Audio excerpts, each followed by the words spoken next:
sound.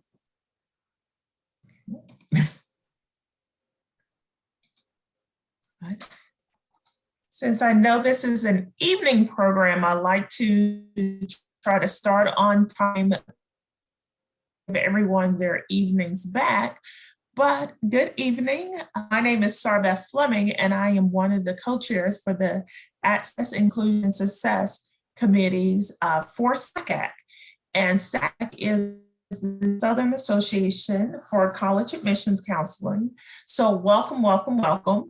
We are an organization, just to give you a little bit of information about us, we are individuals from the Southeast and Caribbean. And so we are an organization to basically help any and everyone understand the college admissions process from no matter what side of the triangle, right? Not just college admissions, but high school, as well as independent counselors, community-based organizations. So we are here to help everyone understand the ever-changing landscape of college admissions. If this is your first SACAC event, welcome, welcome, welcome. Thank you so much for participating.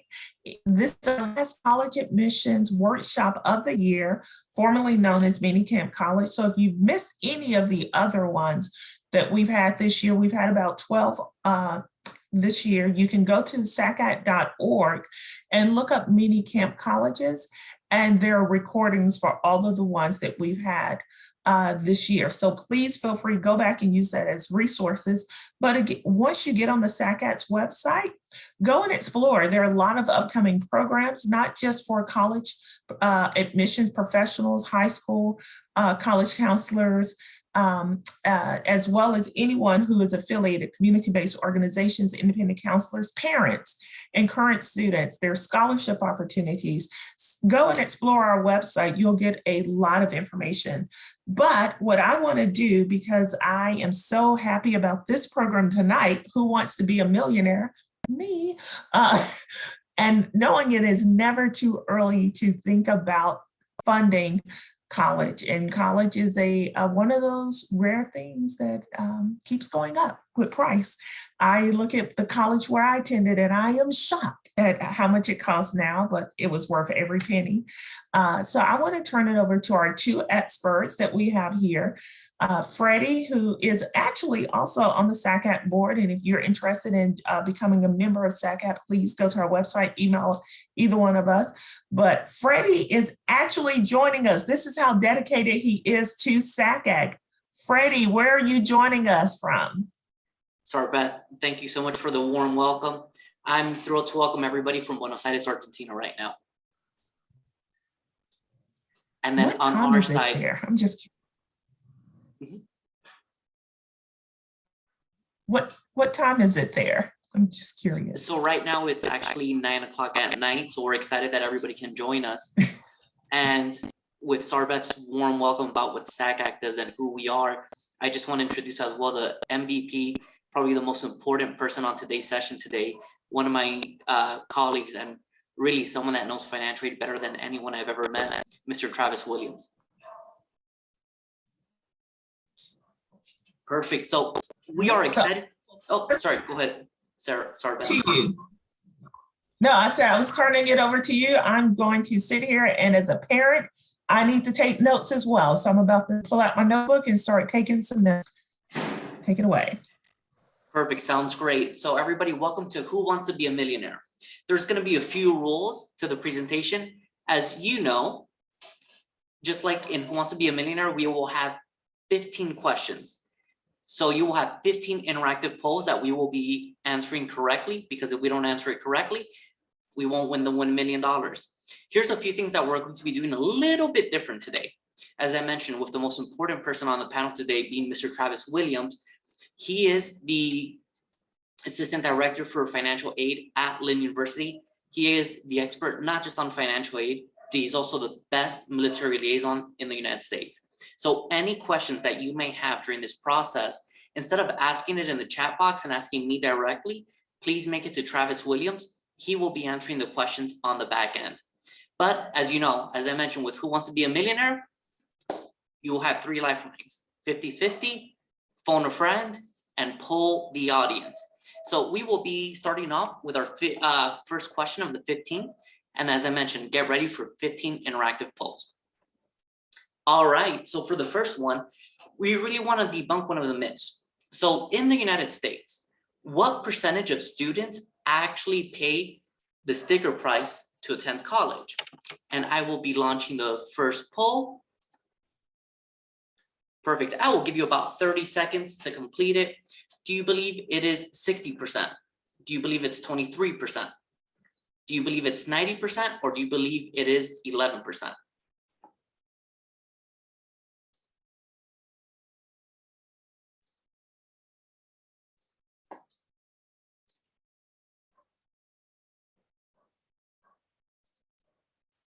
All right, let me relaunch that poll. Unfortunately, it seems that we weren't able to get the votes.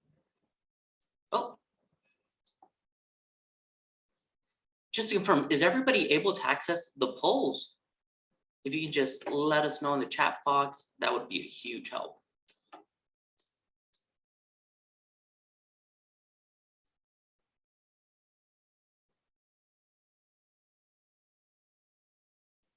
All right, perfect. So based on the voting that I saw here, okay.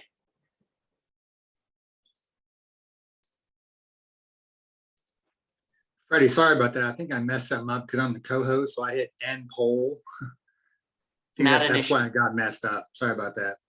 Not an issue. So here's what we'll do, everyone. So we will go through the polls and we'll be sharing the results together. All right. So for the first question, and I saw someone put this on the poll as well, the correct answer is 11%. What that means is only 11% of students and families within the United States will pay what we call that full sticker price to attend a post-secondary institution. I think one of the key things you really want to focus on here is that financial aid really is divided into different types of aid. First one is institutional aid, which are scholarships. That could be merit-based, which is solely focused on academic merits, or it could be need-based aid, which we'll talk a little bit more about how colleges and universities are able to respond to that as well. Second option will be grants. Grants are free money provided by the federal government. And then the last one are optional student loans. Every family will be receiving an option of a student loan. It is completely up to you if you decide to use it or not. But we will have fun with this presentation, which isn't an issue at all. So for a second poll, all right. And I'm launching it. What are the 2 most widely accepted forms of financial aid? Is it CSS plus CSI?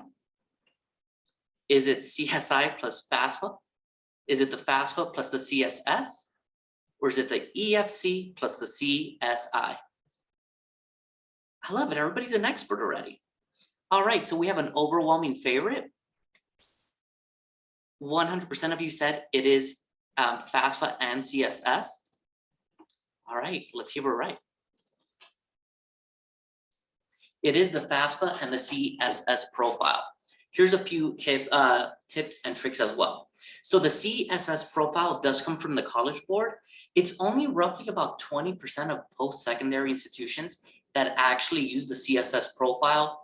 Typically, the schools that have the CSS profile are a little bit more of those highly selective institutions.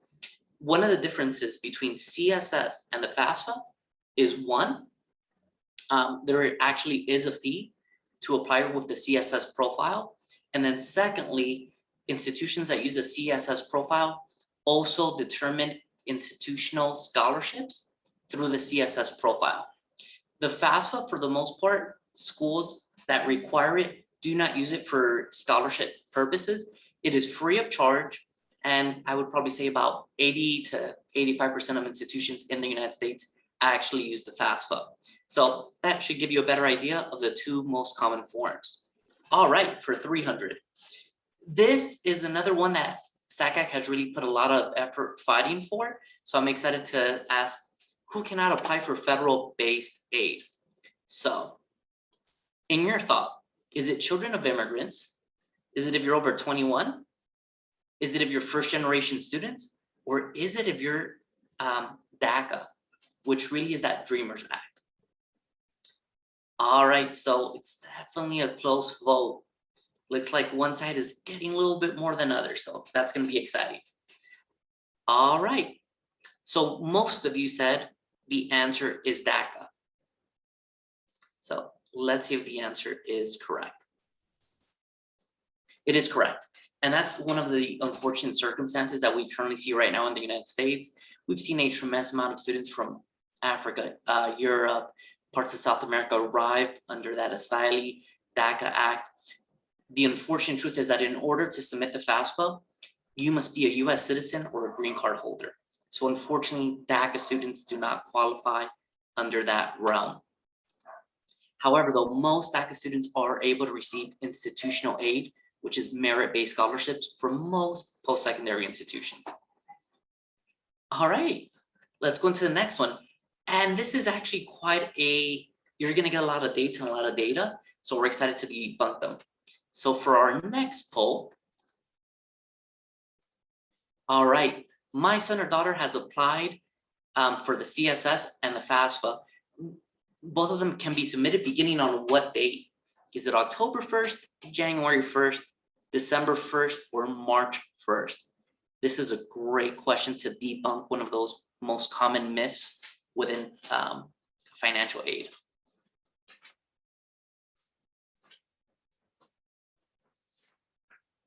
All right, everyone. Looks like we have an overwhelming favorite. Most of you said it was October 1st. Right? Suspense. Is it October 1st? It is October 1st. So here are some rule of thumbs as well. Typically on December 1st, this is when some state aid will open. Mr. Williams, who is our financial aid expert here, has told me on numerous occasions, Freddie, for Florida state aid, we want to make sure everybody applies by December 1st. Now, under two previous administrations, under President Barack Obama, there were major changes within the FAFSA. So the first one, and the most important one, is prior. What does prior mean for families? One, you actually can submit the FAFSA on October 1st instead of January 1st. We noticed that on January 1st, financial aid packages weren't being released until about mid to late March, which when you think about spending $250,000 and only having less than 4 weeks to visit schools and see financial aid packages, it makes a world of a difference. And secondly, one of the major changes is you no longer have to present your taxes of this year. Since you would be applying for the, for the FAFSA 2022-2023, you have to submit the tax returns from the 2020 year.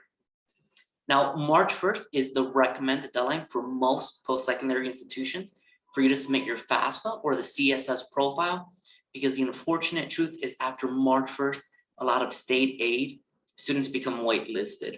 And even if you qualify for the Pell Grant, you might be waitlisted, for example, the FSEOG or FSAG, or even the work study. So October 1st, let's submit the FAFSA. And then my last tip is, please know, schools will not look at your FAFSA until a student has applied to the university.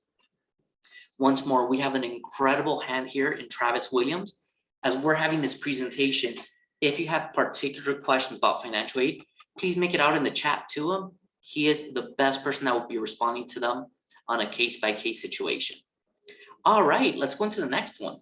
So after a student creates their FSA ID, who else can complete a FSA ID and really support the applicant? Is it parents? Is it siblings? Is it grandparents? Or is it guardians? All right, we only had, okay. Right now we're at a 50-50 split. Next vote can really impact the, oh, wow. I have never seen a vote this close. All right, we have passed our 30-second mark. Not by much, but majority of you said the answer is parent or parents. All right, as you know, let's see if the answer is correct. Yes, the answer is parents. There are certain circumstances, for example, if the student is an orphan, part of the foster home, that there could be some adjustments based on the financial aid package. Our advice would be to reach out to the respective financial aid counselor at the respective post-secondary school, and they will work with students. Hey, this is a smart group. So far, we are 5 for 5. We're halfway done going into our $1 million. All right, everyone. Next one, after I submitted the FAFSA, I received a number. This number is known as the EFC. What does the EFC really stand for? Is it exactly family contribution? Is it expected family contribution? Is it estimated family constituents? Or is it eat, feed, cough? I had a long flight yesterday, and eat, feed, cough was the best example I can think of, so don't blame me here. All right, we have an overwhelming favorite here. Most of you said, and by 100%, that it was expected family contribution. This is a smart group. I love it. So the answer is expected family contribution. One of the myths that we really want to debunk is that the FAFSA is the one that determines your EFC through an algorithm that we'll touch a little bit on during this presentation. It's not the college or the university. So we do understand that sometimes you may feel that your EFC is not indicative of your potential to pay for college. We will give you some tricks of the trade on how to make it work, because as Sarbeth mentioned at the beginning, although the price of tuition is increasing, there are many institutions that are finding very unique ways to help families afford and attend college. All right, number 7.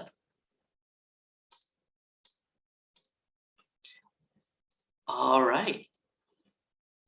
So what is not taken into consideration for an EFC, which is the expected family contribution? Is it household members? Is it cost of living? Is it income, or is it assets? I will give you about 20 more seconds.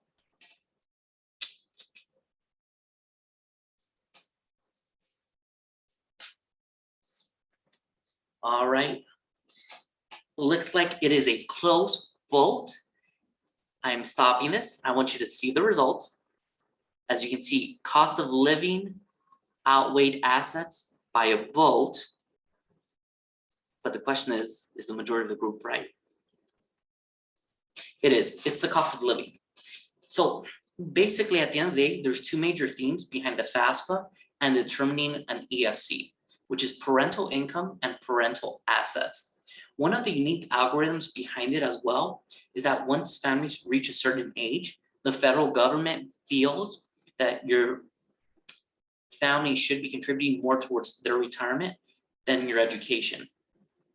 Now, 2 questions that we receive quite often is, what if we are separated and what if we are divorced? If you are legally separated, both parents have to fill out the FAFSA and put their income and assets together. But what if we are divorced? So in that aspect is whichever parent contributes 51% to the child or children's living expenses and everyday expenses is the one that will be submitting the FAFSA. It is not the one that has less income. It is the one that contributes 51% to the living expense. I love this. This is such a smart group. All right, few questions to go. This one, we are debunking another myth. All right, so since I'm going to college, I'll be free from my parents. So that makes me an independent, in theory. However, in practice, which answer does not constitute being a true independent? Is it going to college? Is it being over 24? Is it serving in the military, or is it being married? I love it. There's a few different votes going a little bit everywhere here. I think this answer may surprise a few individuals. All right. We have surpassed our 30 seconds. Most of you said the answer is going to college. All right. Let's see if the answer is correct. It is going to college. So if you're a dependent, on the FAFSA, you will be relying on your parent or parents' tax records. If you're an independent, you'll be relying on your own tax records. For example, the most common forms of students who are independent, serving in the armed forces, being married, or being over 23 years old, that really constitutes you as being an independent. All right, so with the group being this smart, questions are gonna start getting a little bit harder right now. These are some tricks of the trade right now. So one of the most common things that we're seeing this year is, hey, COVID-19 impacted our financial situation, and really the EFC isn't an indicator of who we are. Families can actually appeal the EFC by which response? Is it by submitting a new FAFSA? Is it by a new CSS profile? Is it by a personal decision? Or is it by professional judgment? All right, so I'm giving you about 20 seconds. Don't tell me I stumped you, haven't seen a vote yet.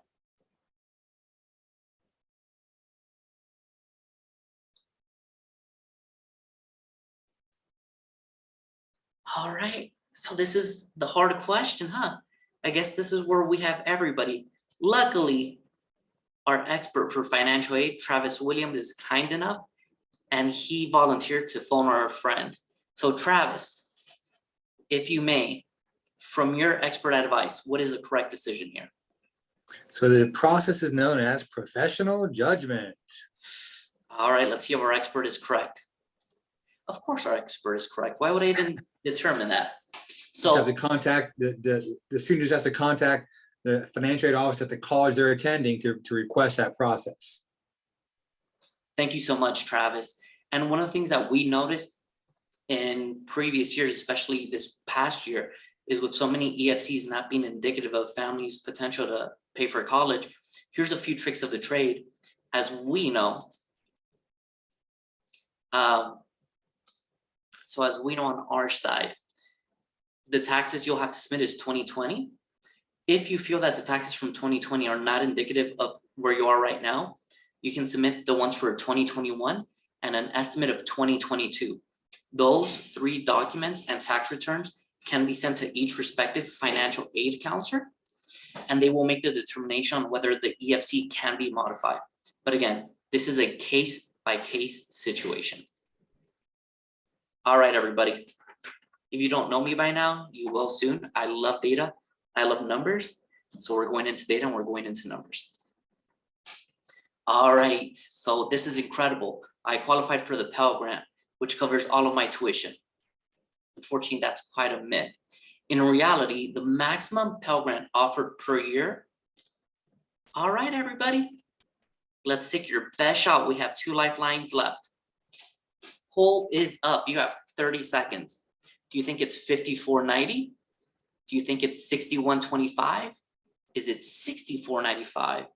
Or is it 63.20?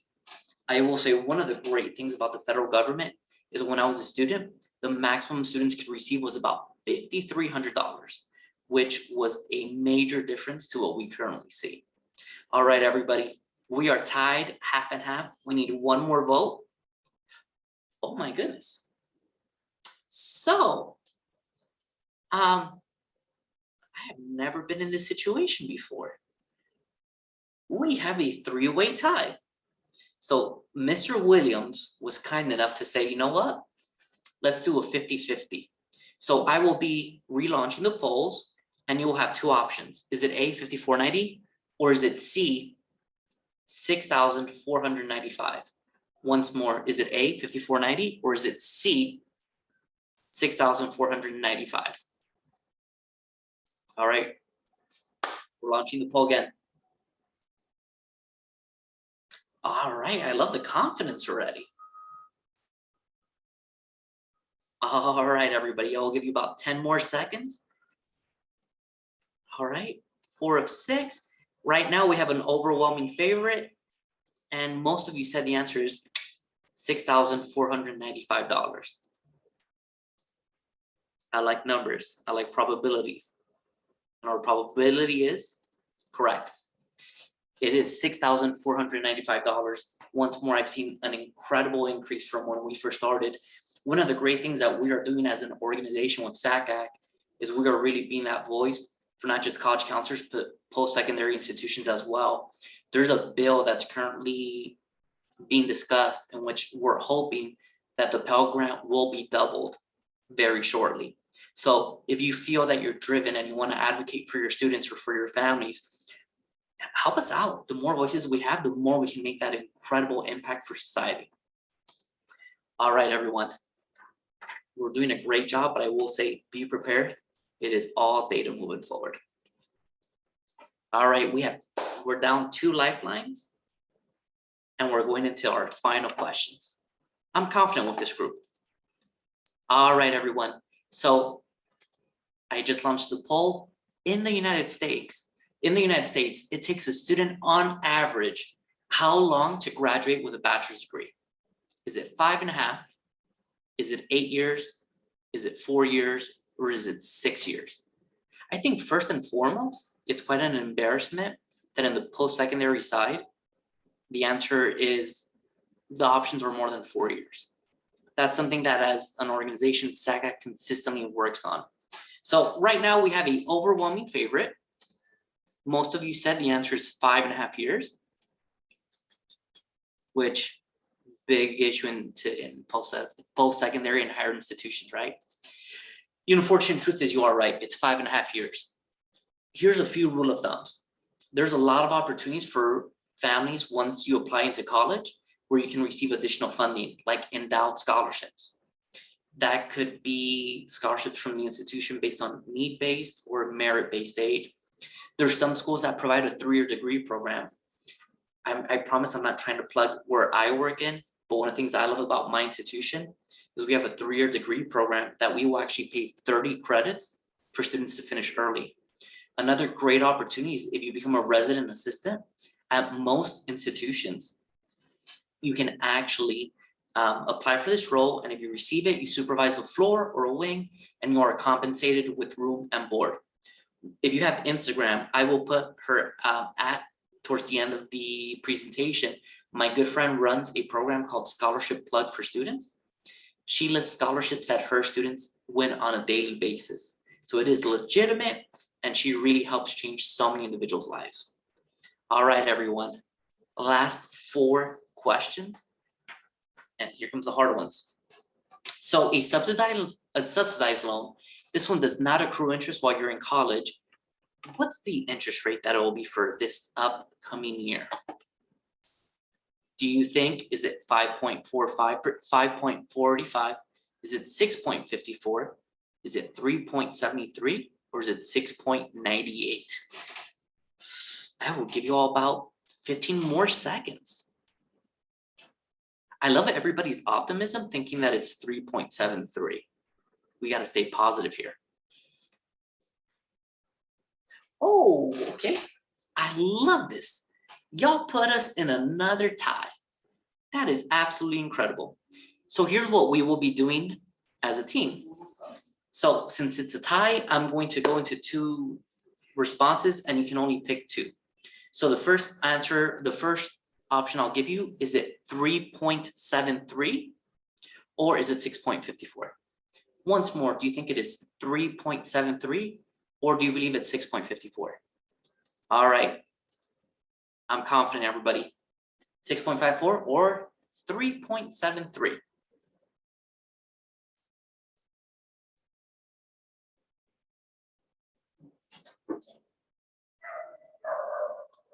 And I apologize all the noise in the background. At this time in Argentina, everybody's waking up to go have dinner, so my apologies. All right. So we had 1 vote left, and that vote will be my vote. And I'm going to take a vote, and I'm going to say that the answer is C. It is. So it is 3.73%. Once more, under this, I apologize about the dog as well. Story of my life. Under this student loan, it does not accrue interest. This is a great picture for you to take a picture of. If the student is arriving with 0 to 29 credits, the amount they can take per year is $3,500. If they're arriving with 30 to 59 credits, it's $4,500. But if they're arriving with 60 plus credits, they can take out a optional subsidized loan of $5,500. Once more, this loan does not accrue interest while you're in college.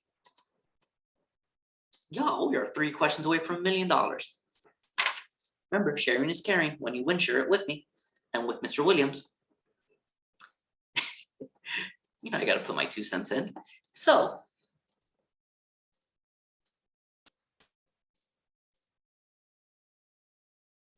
all right. So this one, because it's data, I'm actually going to let you think about this, and we will get a response soon. So an unsubsidized loan, and this one does accrue interest while you're in college. It currently has an interest rate of, I want you to think about this, right? Is it 4.21%? Is it 3.73%? Is it 5.3%? Or is it a 0% interest rate? So the reason we're not going into a poll on this one is because student loans is really one of those themes that we have to resolve in higher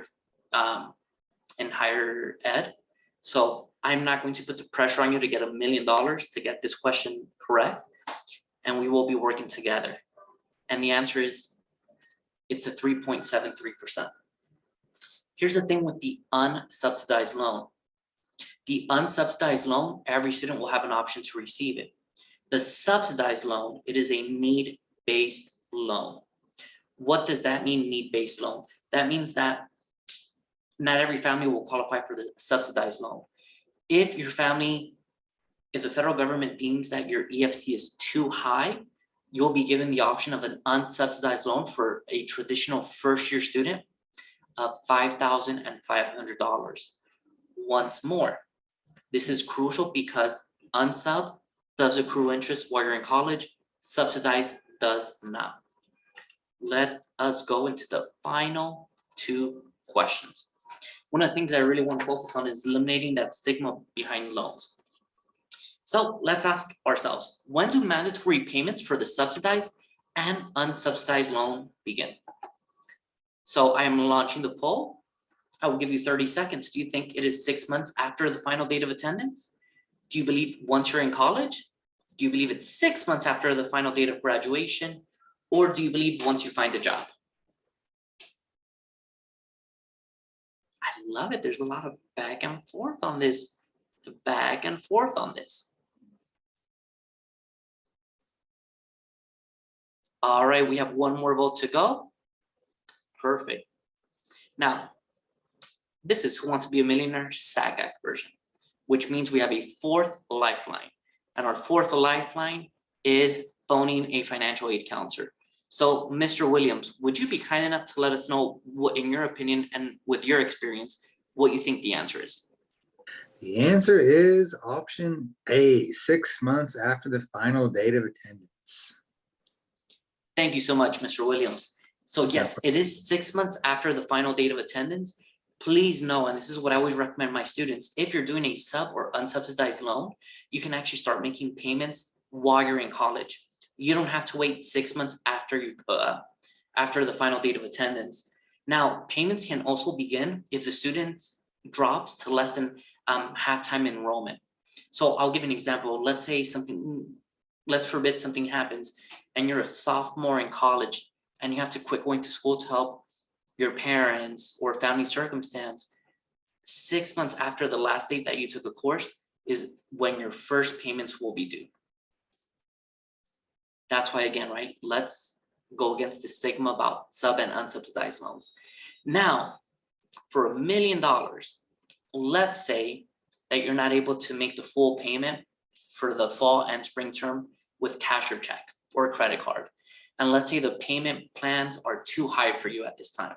The last option for you to cover the remaining balance, it's called a parent plus loan. Now, which is not a reason as to why a family would be denied the plus loan. I just launched the final poll. Do you believe it is because of bankruptcy? Do you believe it is because they defaulted on a loan? Is it low to no income, or is it no payment on a balance? Once more, which is a reason as to why they would not be denied a parent plus loan? Excuse me, why they would not be approved for a Parent Plus loan? I know it's a tough question.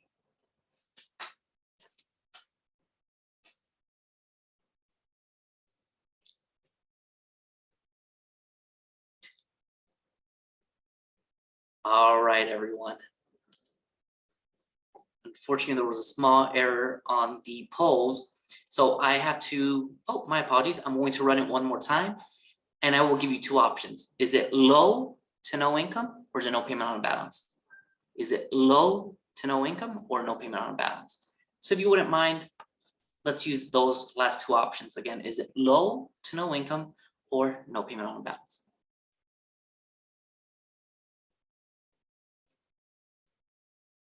All right, we have an overwhelming favorite here. Most of you said the answer is low to no income. For $1 million, let's see if we're right. We are right. It is low to no income. What that means is when you're applying for the federal Parent Plus loan, they do not take into consideration if you make $25,000 per year or $250,000 per year. This loan cannot be placed under the student's name. It either has to be their parent or parents. Few things for you to know about this. Number one, if the parent is denied for the Parent Plus loan, one, the balance, what you can do is you can actually subtract $4,000 and move it towards an unsubsidized loan under the student's name to have a new balance. Second option is if you are denied, you can have either the other parent sign or you can have a co-signer. The interest rate is 6.28%, which is a little bit higher to the sub and unsubsidized loan. Payments for this, you typically have two options. The first one, which is not as common, it's when it's been fully dispersed, which is typically March or April of the student's freshman year. Or the second option is you can actually defer payments until after the student has, after student has fully graduated from college, or as we know now, 6 months after the final date of attendance. Once more, if you're looking at the Parent Plus loan, if you're saying we do need a parent loan to help cover the balance, and if Mr. Williams, if you disagree with me, my advice is always go for the Parent Plus loan, not the bank loan option.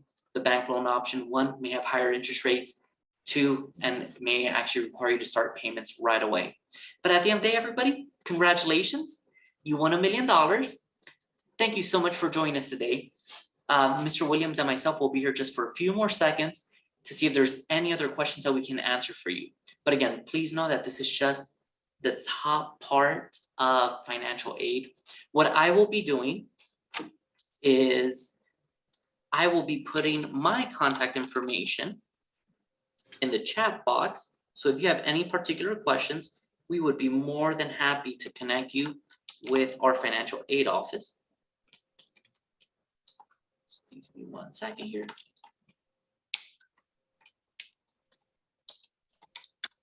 Perfect. That is my email. And Freddie, while you're doing that, this was so fun. And I learned so much and I didn't want it to stop. And I also want to know where can I pick up my $1 million? Because I think I did pretty okay. So what we will be doing is we will actually be giving you 100 grand to those that participated.